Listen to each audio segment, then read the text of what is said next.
समांतर श्रेणी का मतलब होता है ऐसी इस प्रकार की श्रेणी जिनके बीच का अंतरों समान हो। और समांतर श्रेणी बेटा कई पदों तक जा सकती है, जिनमें जो पहला पद होता है बेटा वो हमेशा ए कहलाता है, और उन पदों के बीच का जो अंतर होता है बेटा, जिसे हम सारो अंतर कहते हैं, उसे हम कहते हैं बेटा डी।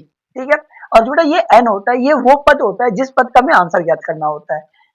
आगे बढ़ते हैं बेटा, तो इसमें तीन प्रकार क्वेश्चन पूछते हैं। पहला होता है समांतर श्रेणी का एनवां पद बेटा। अगर तुम्हें कोई समांतर श्रेणी दी गई, मान लो कोई भी समांतर श्रेणी दी गई है, 1 2 3 4 5 7 8, इस प्रकार कोई समांतर श्रेणी दी गई है, और तुम्हें कहता है कि एनवां पद ज्ञात करो, एनवां पद ज्ञात करो, और तुम्हें मतलब पूछ रहा है 15वां पद ज्ञात करो, 10वां पद ज्ञात करो, 8वां पद ज्ञात करो बेटा, तो टी एन बराबर होता है ए प्लस में N minus one into D. T N बराबर A plus N minus one into D, ये होता है समांतर श्रेणी का एन पद। जो भी पद तुम्हें ज्ञात करना है, पहला दूसरा तीसरा चौथा 10वां 15, जो तू पूछ लेगा, एन का मान कुछ भी पूछ सकता है, वो एग्जाम पेपर के मूल पर डिपेंड करता है।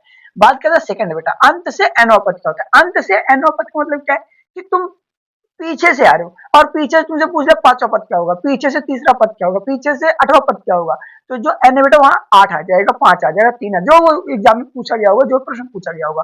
तो अगर तुम्हें अंत से एनवा पद याद करना, पीछे से तुम्हें एनवा पद याद करना मेरे लाल, तो क्या होगा फॉर्मूला बेटा, एल प्लस में N minus one into d. बेटा जो एल होता है वो अंतिम पद होता है, जैसे मान लो तुम्हें कोई श्रेणी दी गई, उसके अंत में मान लो 23 आ गया बेटा, तो यहाँ पर एल का मान 23 कर देंगे। ठीक है, अंतिम पद जो आखिरी वाला पद होगा। नंबर 3 बेटा, प्रथम एन पदों का योग, मतलब तुम्हें अगर प्रथम एन पद दिए का योग भी याद करना हो, जैसे कि तुम्हें कोई श्रेणी दी गई है बेटा, और वो श्रेणी मान लो 20 पदों की है, तो 20 पदों उसने कह दिया तुम्हें प्रथम एन पद, मतलब कि शुरू के 13 पदों का मान कितना होगा, 13 पदों का योग कितना होगा, 13 पदों का योग कितना होगा, तो ये वाला फॉर्मूला लगता है एस एन बराबर एन अपन टू इंटू में ए प्लस एल बराबर बेटा, चाहे ये लगा लो चाहे ये लगा लो। ठीक है, N upon two into two A plus N minus one into D. अगर बेटा देखो तुम्हें सवाल में एन दिया जाएगा, ए दिया गया, एल दिया, तो ये लगाना।